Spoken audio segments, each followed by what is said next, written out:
Hey there folks, welcome to Spectrum Pulse. We talk about music, movies, art and culture, and today it's another episode of The Trailing Edge, this time for November of 2018. Got another 10 albums on the docket here. They're kind of all over the place, some old, some new, so let's get started.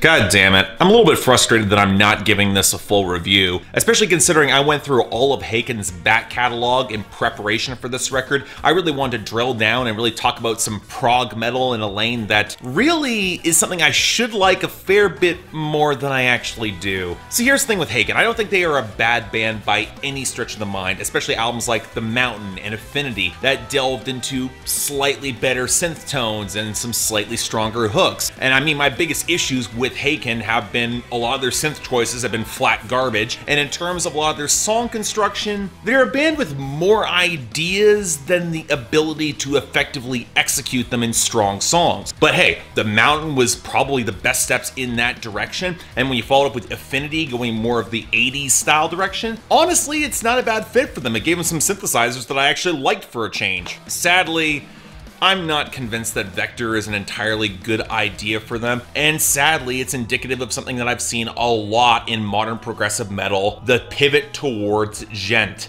Again, I don't think Haken do a bad job with it. I think the vocals still come through pretty clear. I still think the synth tones are not very good at all, and when they try to bring in horns, it just feels weird. At the same time, if you're going to move away from stronger melodies that you developed on Affinity towards more of this chunky, groove-driven djent approach, I'm sorry, the songs, while they might be competently composed, they're just not nearly as interesting. And really, in terms of supporting the main idea in the lyrics, which is good, not great in that whole regards, I don't think it flatters it all that well. It might be their shortest album to date, and I'll freely admit that makes the djent parts go down easier, and I do think some of the more melancholy moments kind of work for them, but beyond that, I really did find this a bit of a chore to get through. I think it's decent, and I think for some Haken fans, it might be what they're looking for if you want to talk about a band that's going in a more contemporary direction, or hell, if you like djent, this might be up your alley, but didn't do it for me. Strong 6 out of 10.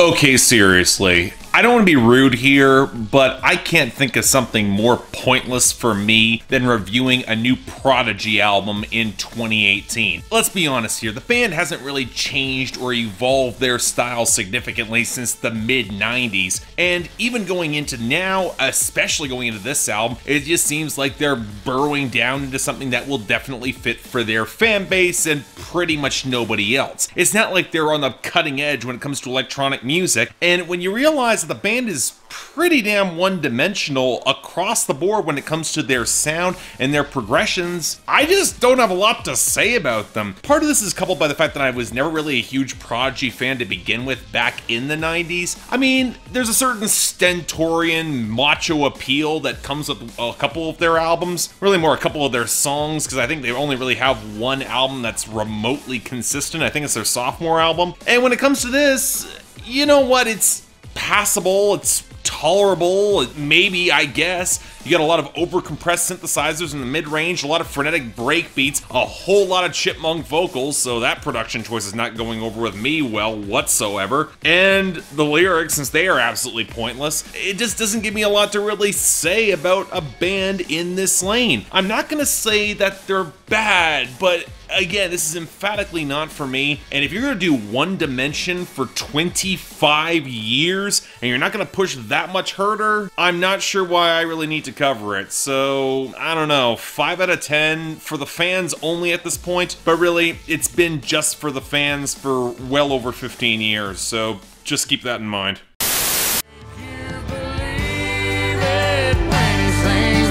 Talking straight to you.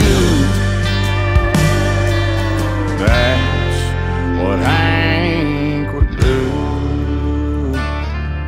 You know, I was really excited to cover this album in full. I really wanted to love this. A new up-and-coming country artist, splitting the difference between mainstream accessibility and some real texture and sizzle, and with a good knack for melodies. This is his debut project. I had a lot of high hopes, and man, I wish I liked this album a lot more than I do. Let me get this out of the way first. I think Dillon Carmichael is a really impressive talent going forward. The guy's got a great knack for melodic composition. He can actually shred with his band like very few in the scene right now, especially looking over to the bro country side, and I think he's got some pretty good instincts as a songwriter. The problem is with this debut is that if they're looking for a place to really impress me, I'm just not getting all the way there yet. What it reminded me a fair bit was Chris Stapleton's Traveler from back in 2015, in that I think some of the writing is there, some of the potential is there, but it defaults to tones that don't quite show off as much potential as it really could. It plays it safe for spots, and I'm not really sure that's needed, especially when you consider that this album isn't quite as good as Traveler was. And I can pinpoint exactly where that is. It comes in a lot of the groove sections in the bass. Not consistently, which is consistently the problem with this, but I remember when Kit Moore about 3 years ago said that a lot of mainstream country acts don't know how to properly integrate a bass guitar. This is one of those albums where it kind of feels like that, where you're gonna hear the bass, but given the more groove-centric production, you would expect the bass to do more interesting things, and it kind of doesn't. On top of that, if we're gonna go to lyrics, you know what? It fits this particular brand of machismo and southern rock swagger, but at the same time, it doesn't really do anything new. I'd like to say that it plays to traditional tones, specifically some of the neo-traditional tones in the melodies, but it doesn't really do all that much in the songwriting to stand out. If Dillon Carmichael really wants to double down on something to improve here, I'd say take some of the songs into newer or interesting territory. This is good for setting the scene, but I want to see it expanded, and I'm a little surprised why he didn't try for something a little bit more expanded for his debut, if only just to differentiate himself. And that's the other thing. I can tell that some of the influences wear pretty hard on this guy's sleeves. Not a bad thing. I detect the Chris Stapleton, a little bit of Alan Jackson here and there, and you know what? Those are good influences to have, but at the same time, I wouldn't quite say he differentiates himself as much as he could, and when the production's not really all that special, it's neo-traditional tones, but again, the bass isn't quite emphasized as much as it should be, and while I like the saloon piano and the steel guitar when it shows up, it doesn't quite accentuate any specific subtleties that would make it really stand out. I don't know, like, I'd like to see this guy push a little bit further outside his comfort zone, and that's the feeling I get. It's a very comfortable debut. It's a good debut, for sure, but I really wanted this to be great by given how many critics are praising the hell out of this, so I'm thinking 7 out of 10. Check it out if you're curious, or if any of the influences I described are more up your scene. I keep on remember how much backlash I got by only giving Traveler a 7 out of 10, and I can imagine if you're more in that lane too, or you're more forgiving, or you just want some country that is some old school neo-traditional tones, this will probably be a lot up your alley. So again, check it out.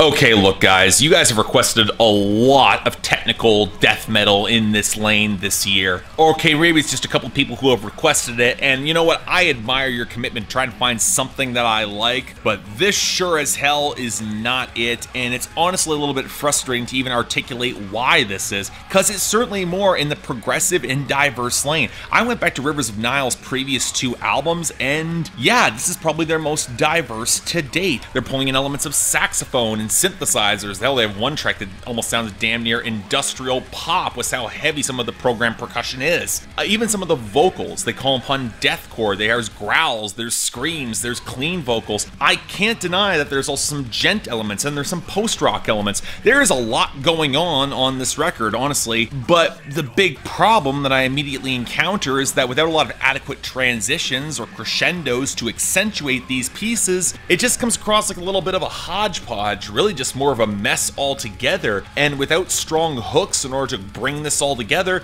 it just does not connect nearly as impressively as I was hoping, or even a lot of really good solos to bring it all together too. But Really, if I'm going to highlight the element that pissed me off the most with this project and has been a consistent issue with Rivers of Nihil since the very beginning, it's the drum work. My god, the drums. And I've said this about technical death metal before. If you're going to have technical death metal, please don't trigger the ever-living shit out of your kick drum, because nowhere is it more apparent, more distracting, and more actively detrimental to the band itself than this particular album. Because my god, for as much as this band has that trigger that sounds so flat and clicking, it gives the low end no real presence, especially with the bass kind of off in the upper end and not really contributing a lot to any sort of groove. And yeah, I'm not really expecting a lot of groove coming out of technical death metal, but still, they could have tried a little bit harder than this. And when you factor in that this album is almost an hour, if not an hour longer, I can't even remember with most of this, and it doesn't really coalesce a hook, the drums sound like ass for the most part, the vocals are not that captivating, and neither are the lyrics. I'm really not seeing what's all that captivating to go back to, especially when, even if you're a fan of this particular brand of technical death metal, there's other bands who are doing it and they don't rely on so many garish experimentation to call to the fact that they don't really have much of a hook to back them up. So in the end, I don't hate it because some of the progressive elements were not bad, and there's a couple decent melodies and passages that I can kind of appreciate. I never really say that it becomes actively terrible, and I think some of the writing helps them out here too, but it's an extremely light 5 out of 10. It's only recommended for technical death metal fans. I know you guys keep trying to win me over, but this didn't do it.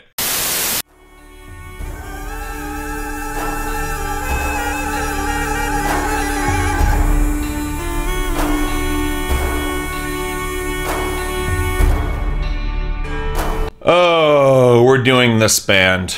Okay.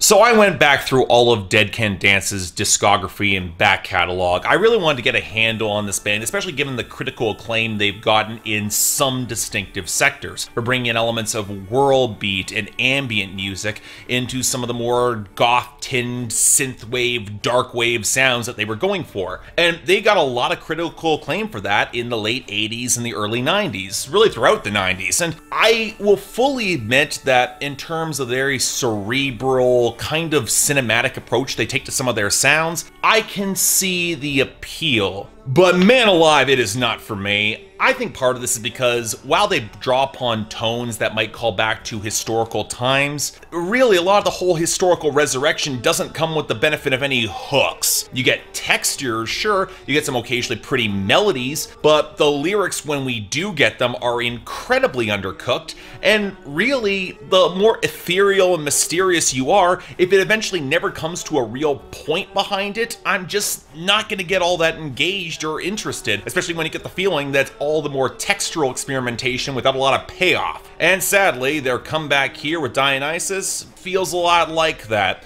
Yeah, I get what they are trying to do, then trying to call to mind very specific ritualistic moods for the cult of Dionysus. I'm not going to deny that the vocals are very pretty, and I'm not going to deny that there's a certain very textural, meditative experience when it comes to listening to an album like this. But again, if it's not going to build to anything, if it feels very much like a meditative experience, but it doesn't culminate to any sort of revelation, it just kind of feels like mood music, and I gotta be honest, I like my mood music with a little bit more of a pulse. Again, I am decidedly aware that this is just not for me, and really, I appreciate the opportunity to go through the back catalog and fill in a gap in my music knowledge, but honestly, this isn't for me. I can probably skip this. If this is more into your alley, you've probably already heard it, you probably already love it, but for me, 5 out of 10, just again, not for me. I hate the city of Chicago. Man, this place feels like nowhere, and the traffic makes getting nowhere take that much longer. I hate the Cubs, the Sox, the Blackhawks, and the Bulls. So, you know, I've often said that the trailing edge is great for side projects, and really, if we're looking for one album that fits it to the T, it would be the newest project from Laura Jane Grace and the Devouring Mothers, Bought to Rot. Now, if you're not familiar with Laura Jane Grace, she's the frontwoman of Against Me, Get Out From Under a Rock, she's put out some great punk albums in the 2010s, and this is sort of a side venture with a couple members of Against Me going forward, and honestly, it's pretty good. I like a lot of Laura Jane Grace's writing and balancing out a real bleak sense of textured nihilism with some real unabashed tenderness. There's no veneer of irony going on there in a lot of the details that she presents, but she's also a smart enough songwriter to dig into some of the little details, and I tend to like her writing a lot, and I like her range and delivery. It's a little bit softer this time around, and she pulls it off quite well as bringing some screams to some songs that I do appreciate. I just wish I could get on board with more of the production. Yeah, that's kind of the thing with this project. If it does feel like more of a side project, it's in this particular element, as some of the bass can feel kind of muddy, some of the guitar tones could be better layered, really some of the drums could be better layered too. The layering of this entire project is kind of a mess. Even when you get to some of the vocals, they can feel a little bit slapdash in their placement, and it all feels a little bit cleaner than it probably should. It's also hard to avoid the feeling that some of these songs feel like rough drafts for an Against Me album, and just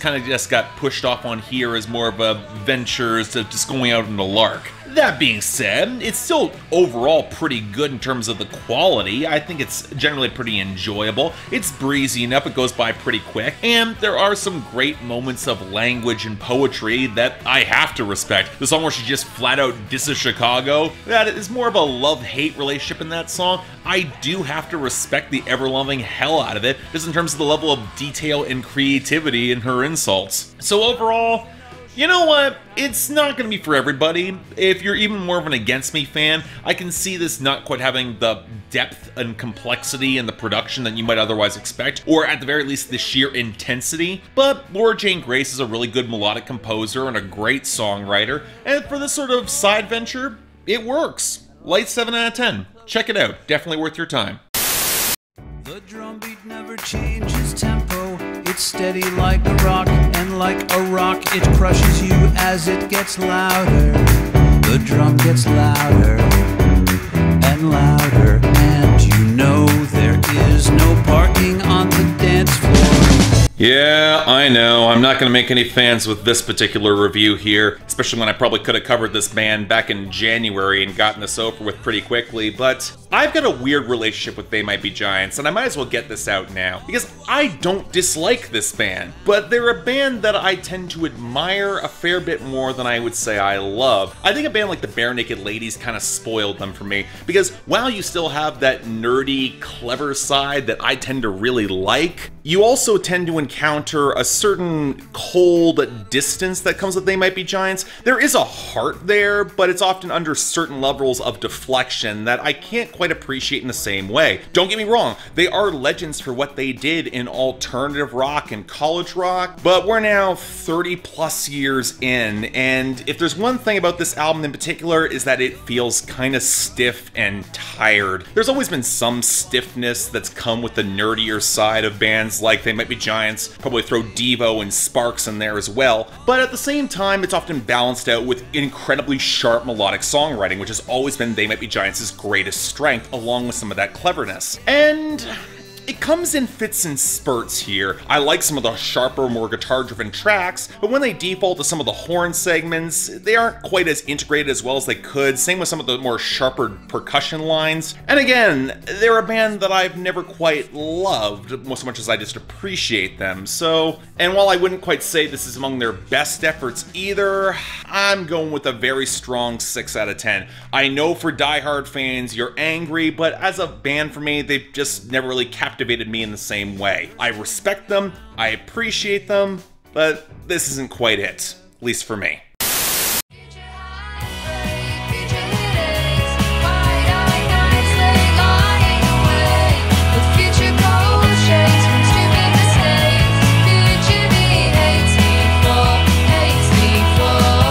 You know, it feels like I cover 3 or 4 of these types of projects every year, and honestly, I normally end up liking them. This is the brand of indie rock that wouldn't be out of place that coming out of the 80s or the 90s, with brighter, flashy chord structures calling back to the garage rock of the 60s. And you know what, for the most part, it's normally pretty catchy, it's normally pretty agreeable, usually fronted by a woman, which I appreciate. The lyrics are normally pretty introspective, and then I forget whatever's all that original about this band within a couple days of hearing them. They just don't stand out to me, and I've heard a lot of bands in this vein. And such was the Beth's debut project here. Don't get me wrong, I don't exactly think that it's a bad album per se. It's catchy enough, the guitar work's often really good, this band does have a way around a hook and I can respect that, but at the same time, none of it feels all that afield or all that much of something that's all that distinct or interesting. Really the best feel like they fall in a cross-section between Courtney Barnett's brand of introspection and some of Alvvays's snide sardonic catchiness, and sadly doesn't really rise up to the level of either in my point of view. Yeah, the songs are a little bit catchier, but the writing is significantly more basic in its introspection. I do appreciate some of the introspection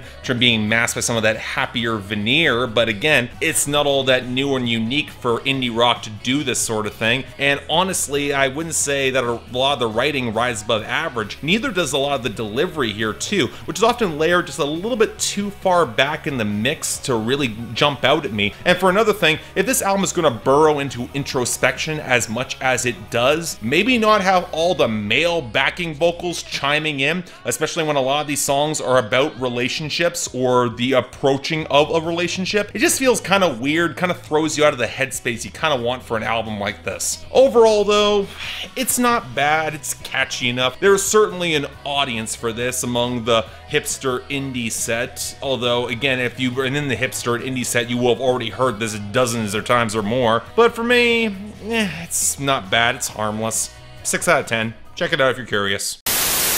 You're 26 today. Here comes the aftertaste. You're 26 today. Another piece of chocolate cake. And while we're on the topic of indie rock bands I could have sworn I've heard dozens of times, if not more, throughout the course of being a critic, let's talk about Deal Casino.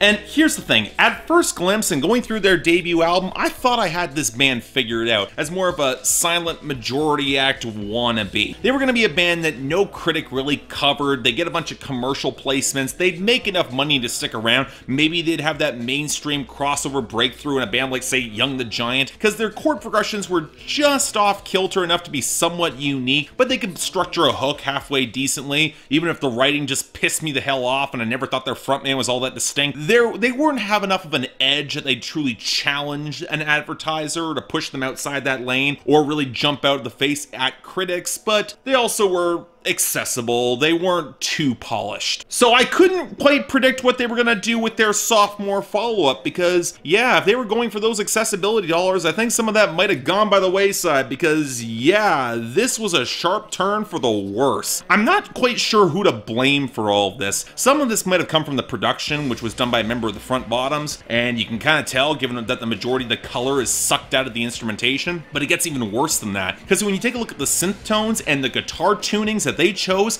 they are some of the most off-key, shrill, and discordant stuff that I have heard in indie rock all year, and man, it does not work. It's not adding more of an edge or a propulsive fervor to these songs. If anything, they're slower, they're more trudging, the frontman has even less energy in his delivery, and given that a lot of the content is still your typical millennial postgraduate ennui, it doesn't add anything beyond a lingering sense of discomfort. And yes, I get that part of that might be the point, but if you're just gonna wallow in discomfort, uncomfortable emotions for your entire record, and you're not gonna have a moment of revelatory breaking free, or actually have anything useful to say about it in the end, because the songwriting is still not very good, especially when it comes to talking about women, these guys should just stop that altogether. But in the end of the day, what this comes out to is a band that's making a left turn, but did so in its tonal choices while losing a lot of the kinetic fervor that could have made them passable to begin with. It almost reminds me of what happened with Young the Giant, what they did on their second album, Mind Over Matter, which I didn't like either, and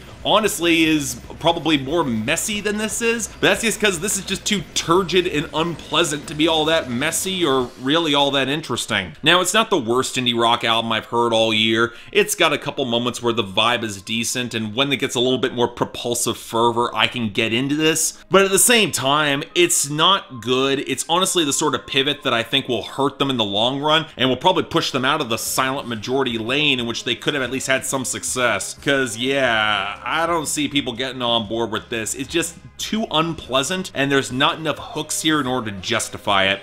I'm thinking a light 4 out of 10, avoid it.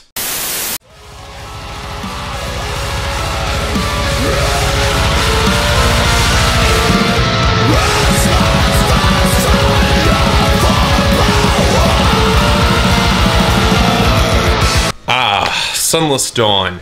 Now, believe it or not, I was actually kind of looking forward to putting together a full review of this band, only to realize that they run into the category of being a pretty damn good metal band that doesn't leave me a lot to really say about them. They're more on the progressive metal side, and this is their debut album. They got some rougher, more gruff vocals, and they're most well known for winning the Danish metal battle that's been occurring over there for a while. And if you know anything about metal battles, that actually does imply a certain level of talent coming into the picture here. And yeah, Sunless Dawn sure as hell are talented. I especially like a lot of their writing, specifically in the thematic level, where a lot of their songs are exploring the whole dichotomy between human ascendance and the fact that we really can't be as autonomous as we want to be, either in submitting to a sovereign and the ultimate toll that that sovereign will ultimately have, and then that sovereign potentially being beholden to an even higher power that is beyond their control. And it even comes down to a lot of human biology as well, how much we really have free will accounting for all that. It's some pretty fascinating stuff, and I think Sunless Dawn do a pretty good job of it. And sadly, I just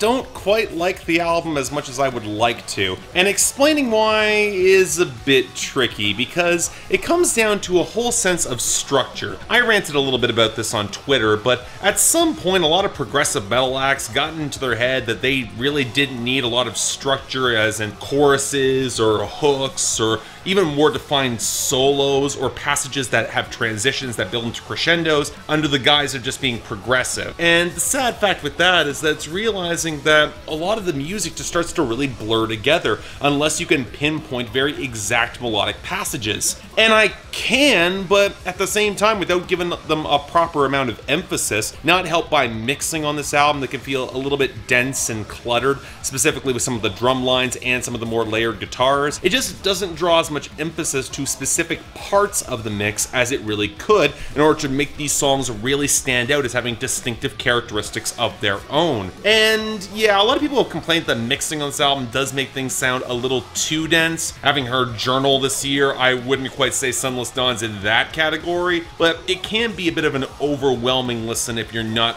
specifically pinpointing specific melodic passages. Now for me, wasn't that bad. Still able to enjoy a lot of this. The closing track and main signal Sovereign is excellent. I highly recommend if you want to go to this band, go to that song specifically. But beyond that, it's good. I like it. I just wish I liked it a little more. So, solid 7 out of 10. If you're into prog metal, check this out.